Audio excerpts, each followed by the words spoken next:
Okay, तो embryo development, इसके बारे में बात करते हैं। आप अपनी बुक भी खोल के रखिए, मैं दोनों जगह से समझाने की कोशिश करूंगा आपको।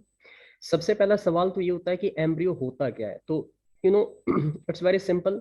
हमने देखा था कि फर्टिलाइजेशन हुआ, फर्टिलाइजेशन के बाद जायगोट की फॉर्मेशन होती है, और जायगोट फॉर्म होने के बाद वो जायगोट सिंगल सेल होता है जिसमें 46 क्रोमोसोम्स होते हैं अगर हम ह्यूमन बीइंग की बात कर रहे हैं। और फिर वो जायगोट डेवलप होने लगता है, यानी कि उस जायगोट के अंदर नंबर ऑफ सेल इंक्रीज होने लगती है, और धीरे धीरे वो एक बंच ऑफ सेल या मास ऑफ सेल बन जाता है। और उसी डेवलपिंग जायगोट को हम क्या कहते हैं? एम्ब्रियो कहते हैं। तो developing zygote which undergoes the repeated division to form the different tissue of the body. पहले नंबर ऑफ सेल्स बनेगी, फिर वो सेल्स के ग्रुप कैटेगराइज होंगे, और फिर उससे बॉडी के अलग अलग टिश्यू, ऑर्गन और ऑर्गन सिस्टम डेवलप होना शुरू हो जाते हैं। इसी को हम एम्ब्रियो या एम्ब्रियो डेवलपमेंट कहते हैं। ओके, उसके बाद देखिए आगे क्या होता है उसके बारे में देखिए। यहाँ पे अगर आप इस डायग्राम पे आओ तो आप ध्यान से देखेंगे, ये ओवरी है, ये फीमेल रिप्रोडक्टिव ऑर्गन है। यहाँ पे ये फर्टिलाइजेशन हुआ है, पहली सेल जो आपको दिखाई दे रही है जिसके अंदर आपको दो न्यूक्लियाई दिखाई दे रहे हैं, तो ये आपके पास this is nothing but the zygote. अब इस जायगोट के अंदर सेल देखिए, एक से दो हो जाती है, दो से चार हो जाती है, चार से आठ, आठ से 16, और इस तरीके से नंबर ऑफ सेल लगातार बढ़ रही है। और जैसे जैसे नंबर ऑफ सेल इसमें बढ़ रही है वैसे वैसे ये एम्ब्रियो जो है वो नीचे आता जा रहा है, और यहाँ यूट्रस पे आके इस जगह पे आके इम्प्लांट हो जाता है। तो attachment of the embryo to the uterus wall, ये uterine wall is known as, that is called implantation. यहाँ पे कोई अगर अपना माइक ऑन करके बैठा है तो उसे बंद कर दें प्लीज।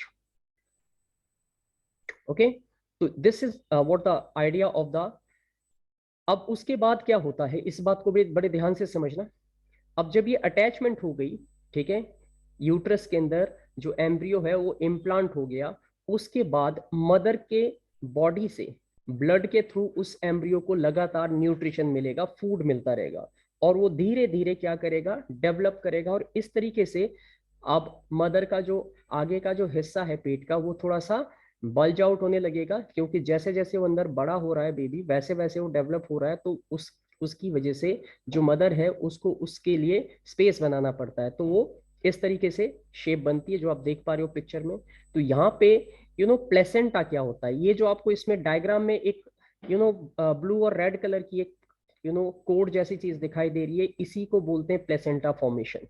तो ये लगभग 8 to 9 डेज में शुरू हो जाता है। प्लेसेंटा क्या होता है? It's a structure formed by the specialised tissue of the foetus. Foetus होता है जब तक बेबी माँ के पेट में होता है उसे फीटस कहते हैं। ठीक है, ध्यान दीजिएगा इस बात को। एंड यूट्राइन वॉल जो है, मदर की जो यूट्राइन वॉल है, यूट्रस का जो एरिया है, जो रेड रीजन आपको दिखाई दे रहा है, यहाँ से मदर से जो ब्लड है उसमें जो भी मदर फूड खा रही है, जो भी वो न्यूट्रिएंट्स ले रही है, वो सारा फूड जो है ब्लड के थ्रू बेबी को आ रहा है, जिससे बेबी क्या कर रहा है? डेवलप कर रहा है। इसमें ऑक्सीजन भी होती है, क्योंकि जब तक माँ के पेट में बेबी है, बच्चा है, तब तक वो सांस नहीं ले सकता। उसको सब चीज यानी कि oxygen and everything what ever is required वो सब मदर से ही आ रहा है। और ये जो ब्लू वाली लाइन आपको इसमें दिखाई दे रही है, रेड वाला तो वो पार्ट है जो मदर से फूड और ऑक्सीजन को लेके आ रहा है ब्लड के थ्रू।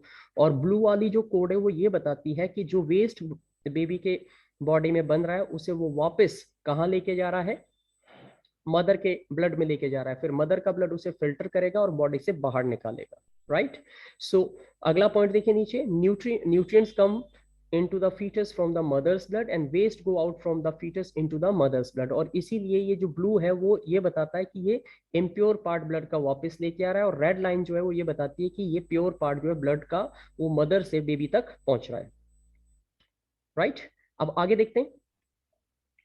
और ये जो कोड होती है बेटा इसको बोलते हैं एम्ब्लिकल कोड। क्या बोलते हैं? अम्ब्लिकल, यूएमबी, अम्ब्लिकल कोड बोलते हैं इसको। और यही प्लेसेंटा और यूट्राइन वाल को कनेक्ट करके रखती है, इसी के थ्रू जो है कनेक्टिविटी होती है। यहाँ पे आप इसकी डेफिनेशन देख सकते हो, a navel string arise from the foetus abdomen and connect to the placenta. आप अगर अपने पेट को देखोगे तो वहां पे एक नाभि जिसे हम कहते हैं, एक छोटा सा हिस्सा आपको मिलेगा जो पेट के अंदर की तरफ घुसा हुआ है, वही हमारी एम्ब्लिकल कोड थी जो मदर से हमें फूड देती थी जब तक हम मदर के पेट में पल रहे थे।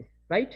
अब आता है, आगे आता है कि what is the baby born, मतलब ये कैसे पता लगाया जाए कि जो बेबी बॉर्न हो रहा है वो किस नेचर का है, किस तरीके से आप इस चीज को समझोगे। तो ये बड़ी इंपॉर्टेंट बात है, बड़े ध्यान से समझिएगा।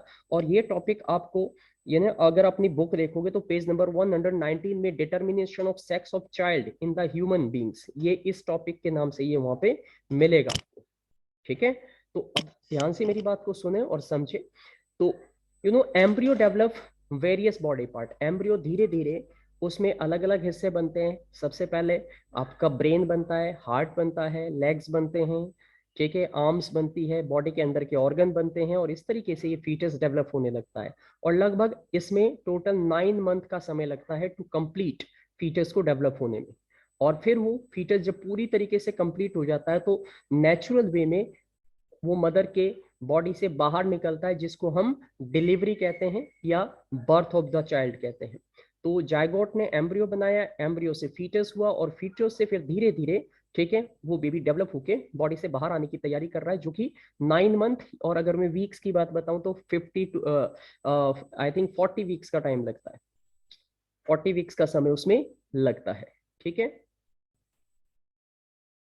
Menstrual cycle. अब ये मेंस्ट्रुअल साइकिल क्या होता है और ये किस तरीके से हमें समझना है, इसे भी मैं आपको कोशिश करता हूँ समझाने की। मेंस्ट्रुअल साइकिल इन फीमेल की अगर हम बात करें तो फीमेल की बॉडी में हर महीने, जो कि हर 28 डेज के बाद जो रिपीटेशन होता है, ये जो ओवरी आपको अपने स्क्रीन पे नजर आ रही है, 2 ओवरी होती है फीमेल रिप्रोडक्टिव सिस्टम में। इसमें हर महीने, जो कि पहली जब स्टार्ट होती है, फर्स्ट मेंस्ट्रुएशन स्टार्ट होती है, तो उसको हम क्या बोलते हैं, that is called the menarche. और ये फीमेल के अंदर लगभग 11 से 13 ईयर्स की एज में शुरू हो जाती है। तो first menstruation cycle is known as the menarche, और जो लास्ट होती है, जब वो बंद हो जाती है, जब ये एग प्रोडक्शन बंद हो जाता है, तो उसे मीनोपोज कहते हैं, जो कि 45 से 55 ईयर्स के बीच में होता है।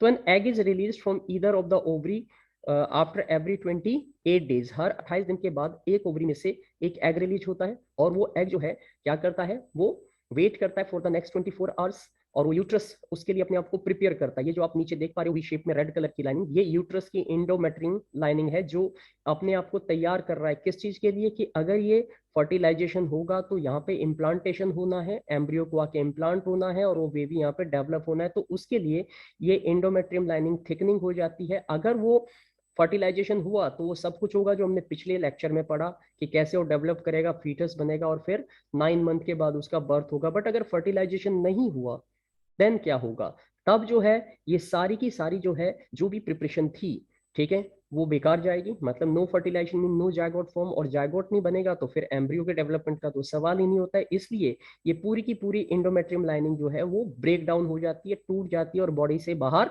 निकाल देती है। और इसी ब्लड के साथ जब ये बाहर निकलती है ब्लीडिंग के रूप में, तो ये हमेशा फीमेल की जो है वजाइनल ट्रैक से बाहर निकलती है, और वहां से इससे हर 28 डेज के बाद जो है फीमेल की बॉडी में देखा जाता है, उसी को हम मेंस्ट्रुएशन साइकिल कहते हैं, ठीक है। तो ये जो साइकिल होती है इसको मेंस्ट्रुअल, मेंस्ट्रुअल MENSTRUL, मेंस्ट्रुएशन मत समझना, वो मैथमेटिक्स का टॉपिक है, ये मेंस्ट्रुअल है, मेंस्ट्रुअल साइकिल या मेंस्ट्रुएशन, ठीक है। The process of bleeding through the vaginal track due to the breakage on the endometrium, जो लाइनिंग होती है, इट इज कॉल्ड मेंस्ट्रुएशन। ये एक डेफिनेशन है, अगर आपसे एग्जाम में आती है तो आप this is what you have to write over there, ठीक है। ये एवरी 28 डेज के बाद रिपीट होती है। और यहाँ पे मैं आपको इसको थोड़ा समझाने की कोशिश करता हूँ कि जो ओव्यूलेशन है, release of egg after every 28 days is called ovulation.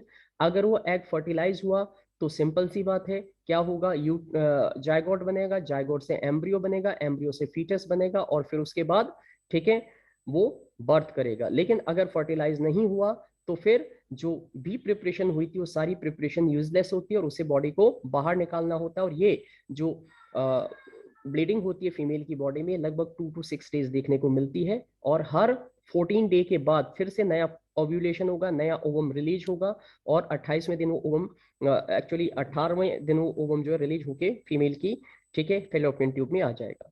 और अब लास्ट टॉपिक जो हमारा है वो है कि ये मीनोपोज क्या होता है। तो मैंने आपको बताया जो फर्स्ट मेंस्ट्रुएशन साइकिल होती है उसको हम बोलते थे मेनार्की, और जो लास्ट होती है जब उसके बाद फीमेल की बॉडी के ओवरी से कोई ओवम नहीं रिलीज होगा, और अगर ओवम रिलीज नहीं होगा तो फर्टिलाइजेशन भी नहीं हो सकता। दैट मीन्स उसके बाद फीमेल जो है, she is no more able to produce the baby, because she has no ability to produce the egg. ऐसे में मेंस्ट्रुएशन साइकिल जो फीमेल का है वो जनरली बंद हो जाता है, और ये जो एज काउंट की जाती है वो जनरली ऑन एवरेज ये 45 to 55 ईयर्स के बीच में होता है। उसके बाद ओवरी डोरमेंट हो जाती है। डोरमेंट का मतलब होता है ओवरी जो है एक्टिव नहीं रहती, उसमें से एग प्रोडक्शन रुक जाता है। तो there will be no ovulation, ovulation का मतलब नो एग फॉर्मेशन, तो there will be no menstruation, और इसी वजह से मेंस्ट्रुएशन भी फीमेल के अंदर बॉडी में वो रुक जाती है, स्टॉप हो जाती है। Okay okay? Yes, sir. Glands क्या होती है, सिंपल सी बात है, ऐसी डक्ट जिसमें से कोई ना कोई सिक्रीशन यानी कि कोई ना कोई चीज निकलती है, उन्हें हम ग्लैंड्स कहते हैं। और जनरली इन ग्लैंड्स को हम दो कैटेगरी में समझते हैं, एक को बोलते हैं एक्सोक्राइन ग्लैंड और दूसरी टाइप की जो ग्लैंड्स होती हैं उनको बोलते हैं एंडोक्राइन। एक्सोक्राइन ग्लैंड्स होते हैं जो जिनकी डक्ट यानी कि जैसे नलके की हमें माउथ दिखता है, तो ऐसे ही एक्सोक्राइन ग्लैंड का भी हमें वो माउथ दिखता है कि वो कहाँ से स्क्रीट कर रहा है चीजों को। एंडोक्राइन ग्लैंड्स वो होती है जो सिक्रीशन तो करती है लेकिन हमें उनका पता नहीं होता कि वो एग्जैक्टली कहाँ से कर रही है, क्योंकि उनको देख पाना संभव नहीं होता है। तो ऐसी gland which are hidden and cannot be seen directly, they are called endocrine glands। और exocrine glands होती हैं जो बॉडी के अंदर ऐसी जगह पे होती है which we can see कि वो सिक्रीशन रिलीज कर रहे हैं। तो देखो एक्सोक्राइन ग्लैंड की डेफिनेशन आपके पास है, they are those glands which have duct, duct मतलब जिनका माउथ होता है, alright, to produce the enzyme या whatever secretion they are releasing. और एंडोक्राइन ग्लैंड्स की अगर हम बात करें तो these are the glands which are without duct, इनमें डक्ट नहीं होती, इनमें माउथ नहीं होता कि कहाँ से ये हार्मोन या एंजाइम स्क्रीट कर रहे हैं, तो ये दिखाई नहीं देगी आपको। ठीक है, अगर हम एग्जांपल की बात करें तो स्टडी ऑफ एंडोक्राइन ग्लैंड को हम एंडोक्राइनोलॉजी कहते हैं। अगर तुम मेडिकल साइंस में जाओगे, डॉक्टर या हॉस्पिटल में जाओगे, तो वहां पे आप ये सारी चीजें, वहां पे एंडोक्राइनोलॉजी की एक अलग आपको ब्रांच मिलेगी। ठीक है, और वहां से हम इनको समझ सकते हैं। ठीक है, अब ये अगर डिफरेंस आते हैं तो तुम यहाँ से कुछ इस तरीके से अपने डिफरेंस लिख सकते हो। एक्सोक्राइन ग्लैंड के लिए विद डक्ट्स होते हैं, एंडोक्राइन ग्लैंड डक्टलेस होती है बेटा। एक्सोक्राइन ग्लैंड्स एंजाइम स्क्रीट करती है जबकि एंडोक्राइन ग्लैंड हार्मोन स्क्रीट करती है। एक्सोक्राइन ग्लैंड के एग्जांपल लिवर है आपके पास, पैंक्रियाज है, और एंडोक्राइन ग्लैंड्स के एग्जांपल थायराइड है, आपकी पिट्यूटरी ग्लैंड है जो ब्रेन में होती है। And pancreas is the only gland जो कि इंडोक्राइन और एक्सोक्राइन दोनों, ये इसीलिए इसको डुअल ग्लैंड कहते हैं क्योंकि ये हार्मोन और एंजाइम दोनों रिलीज करती है। ठीक है, अब हॉर्मोन्स क्या होते हैं, they are the special chemical जो हमारे बॉडी के अलग अलग हिस्सों के लिए रिलीज होते हैं और उनको कंट्रोल करते हैं। और अगर आप डायग्राम देखो तो आप अपनी बुक पे भी ये डायग्राम देख सकते हो, और आपकी बुक में पेज नंबर 125 पे एक टेबल बनी हुई है इंडोक्राइन ग्लैंड और उनके फंक्शन। ये टेबल सभी बच्चों को अपनी तैयार करनी है, बिकॉज इसमें ग्लैंड का फंक्शन और ग्लैंड का नाम आपसे पूछा जाएगा, वो कौन सा एंजाइम रिलीज करती है, उसकी लोकेशन कहाँ होती है, वो सारी डिटेलिंग आपको उसमें मिलने वाली है। तो अगर कोई आपसे पूछता है कि हार्मोन्स क्या होते हैं, तो आप बोलेंगे they are the special type of chemical which are released by that of the glands. Endocrine gland जो है हार्मोन रिलीज करती है, गॉट इट।